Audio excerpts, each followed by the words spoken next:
In this video, we're going to go over the questions on page 134 and 137. On page 134, find 5 important ideas from Confucianism or Buddhism.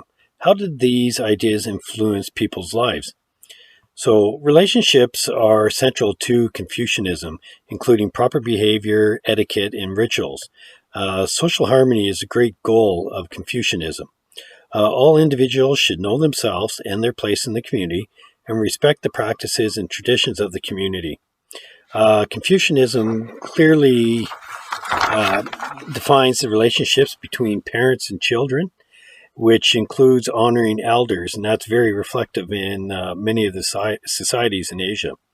It defines the relationship between the ruler and the subjects with an emphasis on loyalty to the state, and between husband and wife, siblings, and friends.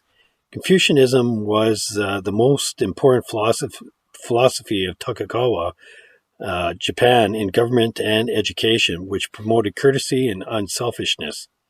Its influence on Japanese society is obvious today and guide people in their relationships with family, co-workers, and neighbors.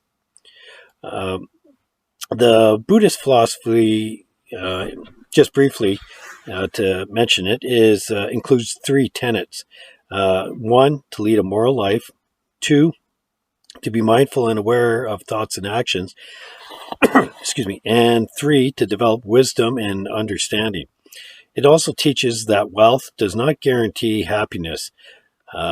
Buddhism helps people to be happy living in whatever circumstances they find themselves in, and not to be unhappy because unrealistic goals are not met.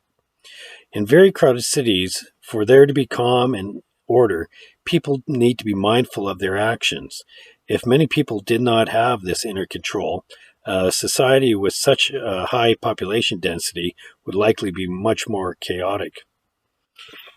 Thinking critically on page 137. Do you think the lives of the people of Japan improved under the Meiji dynasty? Explain. The lives of some people improved as they were allowed to vote and influence the government.